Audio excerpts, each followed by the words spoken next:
Viewers, চলে এলাম নতুন একটা ভিডিও নিয়ে।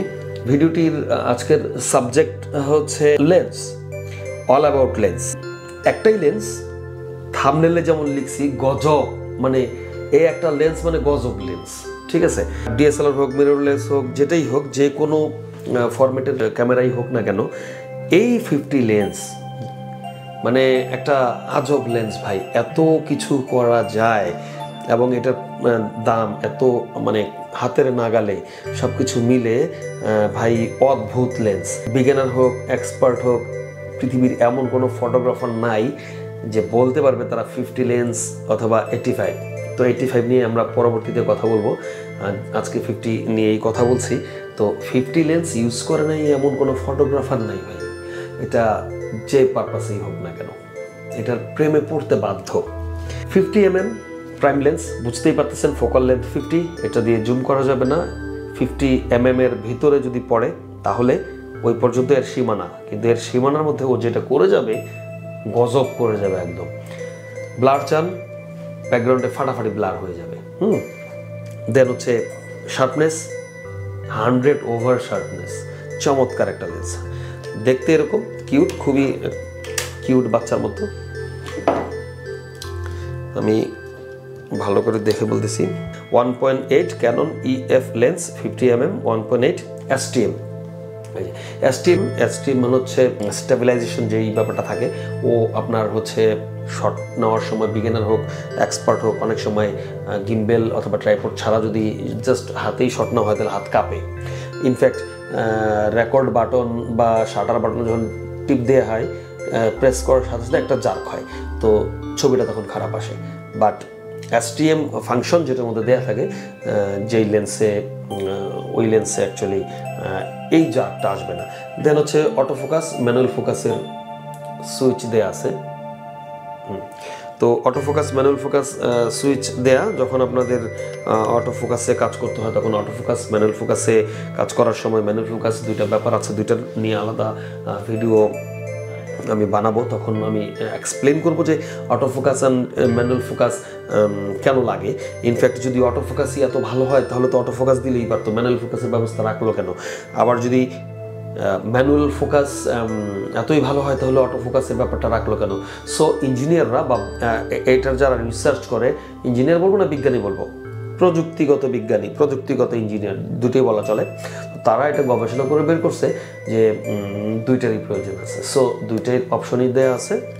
0.35 মিলিমিটার, 1.1 ফিট, তার মানে হচ্ছে 1 ফিট দূরত্ব থেকেও শট নেওয়া যাবে। আমি কতটুকু আছি, তো আমি এটা 50 দিয়ে করছি না, এটা করতেছি আমি 10-18 দিয়ে EFS লেন্স, ওইটাও STM, ওইটা হচ্ছে আবার 1.4 অ্যাপারচার। তো এইটা দিয়ে আপনি মানে কি বলবেন, এটা নিয়ে রিভিউ, হাজার কোটি রিভিউ আপনি দেখলেও মন ভরবে না। আমি নিজেই কত শত রিভিউ দেখছি মানুষের। রিভিউ হতে পারে, এটাকে কি বলা চলে, টিউটোরিয়াল ভিডিও হতে পারে। এমন কোনো ইউটিউবার নাই, এমন কোনো ফটোগ্রাফার নাই, দেশি বিদেশি আমাদের বিভিন্ন ফটোগ্রাফারদের এক্সপিরিয়েন্স যারা ইউটিউবে পাবলিশ করে তাদের প্রত্যেকের ভিডিও আমি দেখি। অনেকের নাম জানি, অনেকের জানি না। ইন্ডিয়ান আছে, পাকিস্তানি আছে, হলিউডের, বলিউডের, বিভিন্ন জায়গার, চাইনিজ, জাপানিজ, অনেকের ভিডিও দেখছি, বাংলাদেশি অনেকের ভিডিও দেখছি। সো অখ্যাত, কুখ্যাত, বিখ্যাত যারাই থাকুক না কেন প্রত্যেকের ভিডিও দেখি। তো প্রত্যেকের ভিডিওতে দেখা, তো আমি যেহেতু একজন ফটোগ্রাফার, একজন ডিরেক্টর, সো আমি চিন্তা করলাম এই লেন্সটা সম্পর্কে আমি দেখি কতটুকু মানুষকে বলতে পারি। আমি হয়তো ওদের মতো তো ভালো বলতে পারবো না, কিন্তু ব্যবহারটা আমি জানি। সো এটা আপনারা নিতে পারেন। এটার প্রাইস নতুন কিনতে গেলে 20,000 টাকা হতে পারে নিউলি। আপনার বসুন্ধরা, যমুনা ফিউচার পার্ক, বাইতুল মুকাররম, এভরিওয়্যার পাওয়া যায়। এনিওয়ে, যেহেতু এটা অনেক ডিমান্ডেবল, 50 লেন্স নাই, আপনি ক্যামেরা পারসন, ইম্পসিবল। সো এটার ডিমান্ড আছে, তো ডিমান্ড যেটা থাকে সেটার দামটা একটু বেশি থাকে। বাট এটা একটা ব্যাপার আছে, লাইক এটা হচ্ছে যে ধরেন ইউজড আপনি কিনতে পারেন, ইউজড অর্থাৎ ইউজডের আবার কন্ডিশন থাকে, কেউ অল্প ইউজ করে, কেউ বেশি ইউজ করে। এত ভালো জিনিস তাহলে ইউজড কীভাবে হয়, এটা সেল করে কেন তারা নাহলে দোকানদাররা ইউজড লেন্স কীভাবে সেল করে, হ্যাঁ, এটা আসে থেকে অনেক রকম ব্যাখ্যা থাকতে পারে। নাম্বার 1 ব্যাখ্যা হইতে পারে, এটা আমার নিজস্ব মতামত, আপনাদের কারোর সাথে মিলতেও পারে, নাও মিলতে পারে, I am sorry about that. আপনি এখন ক্যাননে আছেন, আপনার যখন বাজেট হয়ে যাবে আপনি সনিতে চলে যাচ্ছেন, শিফট করতেছেন, সেটআপটাই চেঞ্জ করতেছেন, তখন কি করবেন? আপনি কি লেন্সটা রেখে দিবেন? আপনি তখন সেল করে দিবেন। তো সেল করলে এটা যদি আমি 1 টাকা দিয়ে কিনি, তখন বিক্রি করার সময় 50 পয়সা বিক্রি করবো, দ্যাটস ইট। আবার ইউরোপ আমেরিকাতে কি ঘটে, ফরেনাররা কি করে, অ্যাকচুয়ালি যে গাড়ির মতোই তো, যে 2 মাস ইউজ করলাম, 4 মাস ইউজ করলাম, তারপর সেল করে দিলাম। বাংলাদেশের মতো গরিব কান্ট্রি যেগুলো আছে, নেপাল, ভুটান, মালদ্বীপ, এইসব জায়গাতে ওই টয়োটা গাড়িগুলো রিকন্ডিশন কার আমরা যে ইউজ করি ওগুলো ইউজ করি। তো তেমনি এরকমই ওরাও 2, 4, 6 মাস ইউজ করে। অনেক সময় অনেক প্রজেক্ট থাকে, প্রজেক্টের মধ্যে ক্যামেরা কিনতে হয়, তো তখন ক্যামেরার সাথে। তো ভিউয়ার্স, আমাদের আজকের ভিডিওর টপিকটা হচ্ছে 50 লেন্স। 50 নিয়ে যেটা আগের শর্টে বলেছিলাম সেখান থেকে আমি কন্টিনিউ করছি। আমার স্টুডিওটা এয়ারপোর্টের পাশে, তো দ্যাটস ওয়াই অলওয়েজ এয়ারফোর্সের জেট প্লেন অ্যান্ড আদার্স প্লেনগুলো ওঠানামা করে, খুব সাউন্ডে প্রবলেম হয়। আমার স্টুডিওটা অ্যাকচুয়ালি আমি কনসোল করে এখনও তৈরি করিনি, ধাপে ধাপে করবো ইনশাল্লাহ, দোয়া করবেন। তো ইউজড লেন্স, ইউজড ক্যামেরা বাংলাদেশে কীভাবে আসে? চীন, জাপান, আমেরিকায় বা যে কোনো রাষ্ট্রেই, উন্নত বিশ্বে আর কি আমি কথা বলছি, I am talking about the rich country. Okay, modern কান্ট্রিগুলোতে কি হয়, ধরেন একটা প্রজেক্ট হচ্ছে, সেই প্রজেক্ট হচ্ছে কি, যে গভর্নমেন্টের একটা প্রজেক্ট কিংবা প্রাইভেট সেক্টরের একটা প্রজেক্ট, যে একটা ব্রিজ হবে। এখন ওই ব্রিজটা শুধু ইঞ্জিনিয়াররা বানাবে এমনটা না, ওটা ডকুমেন্ট করে রাখবে তারা। ডকুমেন্ট করার জন্য কি প্রয়োজন, তারা ভিডিও শ্যুট করে রাখবে। তখন তারা ক্যামেরা ট্যামেরা সব কিছু কিনে নেয়, একদম লেন্স থেকে হাবিজাবি যা যা প্রয়োজন কিনে নেয়। তারা ফটোগ্রাফারকে জাস্ট শুধু পেমেন্ট করে হায়ার করে, বাকি সমস্ত জিনিস তারা কিনে নেয়। কারণ তাদের দেশে ওই 2000-3000 টাকা দিয়ে বাংলাদেশের মতো ভাই ক্যামেরা ভাড়া পাওয়া যায় না, ওরা কিনেই নেয়। এখন কাজটা শেষ হলো 2 বছর, 1 বছর, 3 মাস, 8 মাস পর যেই প্রজেক্ট চলছিল সেটা শেষ হয়ে গেছে। এখন এই ডিভাইসটা কী করবে? তাদের প্রত্যেকেরই তো পার্সোনালি আছে, তখন তারা ওই ইউজড যেখানে বিক্রি হচ্ছে ওই জায়গায় সেল করে দেয়। এখন সেল করে দেওয়ার পর যে ঘটনাটা ঘটে সেটা হচ্ছে যে দোকানদাররা এটা যে কিনে নিচ্ছে, এটা সেল করবে কোথায়? তাদেরও তো আবার বিক্রি করতে হবে। তখন ওই দেশেই যদি প্রবাসী কেউ থাকে, বাঙালি টাঙালি, ওরা কিনে, অথবা আমাদের মতো তৃতীয় সারির কান্ট্রিগুলো আছে বিশ্বে, তাদের দেশে পাঠায় দেয়। অথবা ক্যামেরা ডিভাইস বিক্রি করে এই ধরনের শপকিপার, সব মালিকরা ওই দেশে যায়, সিঙ্গাপুরে, চায়নায়, মালয়েশিয়ায়, হংকংয়ে, বিভিন্ন জায়গায় কিনতে পাওয়া যায়। ওখান থেকে ওই ইউজড ডিভাইসগুলো কিনে এনে বিভিন্ন কন্ডিশনের বেছে বেছে কিনে এনে তারা বিক্রি করে। বক্স কন্ডিশন থাকে, বক্স কন্ডিশন ছাড়া থাকে, ওইটা কিনে এনে বিক্রি করে। নয়তো আপনি চিন্তা করেন 12, 15, 16 বছর আগের ক্যাননের একটা মডেল লাইক 70D গুগল করলেই টের পাবেন, ওগুলো তো ক্যানন মেক করা ছেড়েই দিছে, ঠিক আছে? M সিরিজও এখন করে না, এখন করে R সিরিজ, মানে মিররলেসে চলে আসে। তো DSLR তো করে না, তাহলে DSLRগুলো কই থেকে আসতেছে? আমরা যে ইউজড ক্যামেরাগুলো দেখি, যতগুলো ক্যামেরার দোকান আছে সারা বাংলাদেশে, Eastern Mallika, Baitul Mukarram, Jamuna Future Park, Bashundhara, Badda, et cetera et cetera, কিংবা আপনার ঘরের কোনায় যে ইউজড ক্যামেরাগুলো সাজায় রাখছে, লক্ষ লক্ষ ভিডিওগুলো আমরা দেখতেছি টিউটোরিয়ালে, ইউটিউবে, তো ওগুলো কই থেকে আসে? আমরাও কিছু সেল করি, কিন্তু ম্যাক্সিমাম ওইখান থেকে আসে এবং এইভাবে আসে। এবার আসি এই 50 লেন্স নিয়ে যেহেতু কথা বলতে যাচ্ছি, এই ভিডিওর উদ্দেশ্য হচ্ছে যে কারো পক্ষে বিপক্ষে বলাটা আমার ইচ্ছা ছিল না। আমার ইচ্ছা হচ্ছে যে আমি দীর্ঘ জীবন টেলিভিশন লাইফে, আমি 2000 সাল থেকে টেলিভিশন থিয়েটারের সাথে জড়িত। 2000 সালে আমি টেলিভিশন অ্যানলিস্টেড আর্টিস্ট ছিলাম। আমার প্রচুর নাটক হয়তো দেখছেন আগে পরে, কম বেশি, এখন একটু কম করি অ্যাক্টিং। তারপর কিছু ইউটিউবের শর্ট ফিল্ম এগুলো বানাচ্ছি। আমার নিজস্ব কিছু চ্যানেল আছে, ডেসক্রিপশনে চ্যানেল লিঙ্ক দিয়ে দিব, ওইখানে কিছু নাটক হয় আমার ডিরেকশনে। তো আমি যেহেতু দীর্ঘদিন যাবত এই ক্যামেরা রিলেটেড লাইনে আছি, বিজনেস করতেছি, আমার 8টা সেটআপ আছে সনি ক্যানন মিলিয়ে। তো আমি বিভিন্ন টেলিভিশন নাটক, ওয়েডিং, হাবিজাবি বিভিন্ন জায়গায় ভাড়া দিই এবং আমি নিজে ডিরেকশন দিই।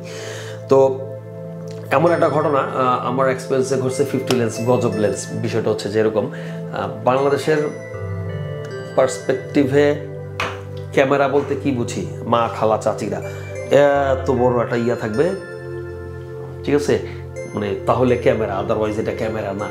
হ্যাঁ, তো এখন যতই দুনিয়া কম্প্যাক্ট হোক, ঢাকা শহরের মানুষ কিংবা ঢাকা শহরেও অনেকে বুঝতে চায় না যে অ্যাকচুয়ালি পৃথিবীটা আসলে যত ছোট হচ্ছে তত পাওয়ারফুল হচ্ছে, এটা বুঝতে পারে না। তো আমার একটা এক্সপিরিয়েন্স বলি গজব লেন্সের, মনে পড়ে গেছে। ধানমন্ডির একজন ক্লায়েন্ট ছিলেন আমার, উনি মেকআপ আর্টিস্ট, ওনার সাথে আমার একটা শুটিংয়ে গিয়ে পরিচয় হয়েছিল। তো উনি টেলিভিশন নাটকেও মেকআপ করেন এবং ওনার একটা পার্সোনালি পার্লার আছে, প্রত্যেকেরই ব্যবসা থাকতেই পারে। তো তখন উনি আমাকে বললো যে রুহ ভাই প্লিজ আমার একটা পার্লারে একটা ভিডিও করে দেন, আমি ফেসবুকে দিব, ইউটিউবে দিব, যাতে আমার একটু কাস্টমার তৈরি হয়। ওকে ফাইন, করে দিব। তা আমি আমার ডিওপি এবং আমার অ্যাক্সেসরিজ দিয়ে পাঠিয়ে দিলাম। এখন তো তাদেরকে শ্যুট করতে দিবে না, ফোনের উপর ফোন, রুহ ভাই আপনি আসেন, আপনি আসেন। আমি বললাম আমি যাবো, কেন, কী হয়েছে, কোনো প্রবলেম না? ঝগড়াই লেগে গেছে। দেন আমি গেলাম, যাওয়ার পর শুনলাম আমাদের ডিওপি 50 লেন্স দিয়ে তারা শ্যুট করতে দিবে না। কেন দিবে না? ডিওপির ইচ্ছে হচ্ছে এরকম সেম, কারণ প্রত্যেকটা ক্যামেরা পার্সনেরই যদি সুযোগ থাকে 50 দিয়েই কাজটা করবে, কারণ 50 দিয়ে সব কিছু করা সম্ভব। ভাই আপনার এতটাই আপনি অ্যাচিভমেন্ট অর্জন করবেন এটা দিয়ে, এতটাই হ্যাপি থাকবেন, এটা কোনো ক্যামেরাম্যানকে এই সুযোগ ছাড়বে না।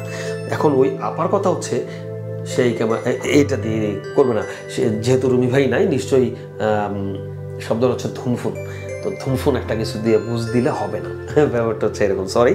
তো আমি বললাম কে আপু, তুমি এখানে চুপচাপ বসে থাকো, আমি ভিডিও করে দিচ্ছি, আমি শ্যুট করে দিব, লেন্স জাহান্নামের চৌরাস্তায় থাকুক, তোমার ভিডিও হ্যাপি হইলেই হবে, ঠিক আছে? তুমি আগে দেখো তুমি হ্যাপি কিনা। আমি এটা দিয়ে শ্যুট করলাম। পার্লার যেরকম হয় as usual, glass and lights make, মানে খুব ঝলমল একটা ব্যাপার। ওখানে কিছু ক্লায়েন্ট ছিল, কাস্টমার ছিল, অন্যান্য মেয়েরা তাদের ফেশিয়াল টেশিয়াল হাবি যাবে, এগুলো বুঝি না, আমি পুরো প্লাগটা করতেছিল।